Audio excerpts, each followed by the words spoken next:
Okay, hi everyone, welcome back, and in this video we are going to talk about Cardano. And I think in the previous update we talked about the bearish possibility, indicating that we may have in here an A, B, C, D, E, and I said the invalidation point for that scenario is going to be a move up in order to take these highs. And what happened in this last move up, as you can see, we definitely took the highs in here.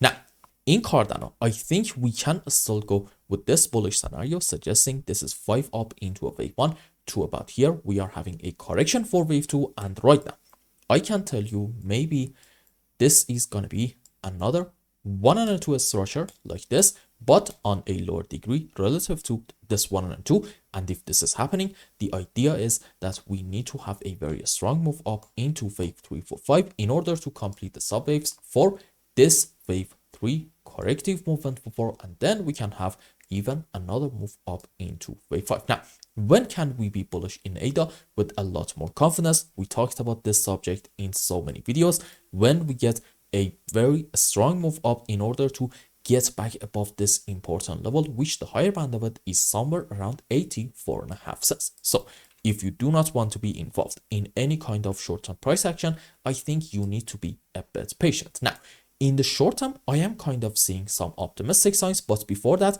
let me tell you, there is a chance that in here, you may see from this point like a 1, 2, 3, 4, 5 wave down, but don't panic at that point. You need to pay attention to what is going to happen next. After it, if we get a very strong recovery, okay, we are going to say that this whole move down is going to be a correction for this wave 2, and it's going to be, you probably know what I'm about to say, in form of most likely an A, B, C, either a running flat or maybe an expanded flat, depending on whether we are going to take this low or not. So if you see an impulse on the downside in this region, don't jump into any unnecessary bearish conclusion. Wait for the next move to happen. If this was a very strong comeback, okay, at that point you can say the bullish scenario in here is still intact. Now, let's talk about that optimistic sign that I see in the short term, and it's basically being under this resistance area right in here. The question is, at the moment we are under it, why is this kind of optimistic? Because we are touching this area way too many times. Let's have a quick count. Okay, so this is 1, 2, and 3, 4, 5. Let's go around here. Sorry about that one. Okay.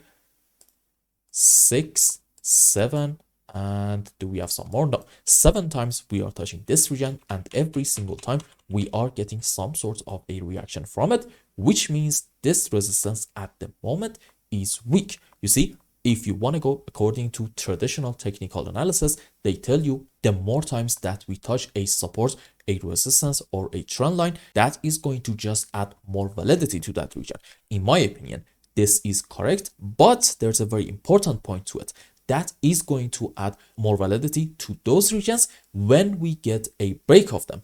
And basically, the more times that we touch an area, chances of getting a break of it, from my point of view at least, is going to get higher and higher. So because we touch this region more than 6, 7 times, I'm going to say soon, hopefully, we are going to get a break of it. And at that point, from here, you can expect another 10 to 15% move up in ADA in order to reach to the higher band of this important level around 85 cents. So for now, you can be a bit patient and see a break of this region. And at that point, we can continue this move up for another couple of days.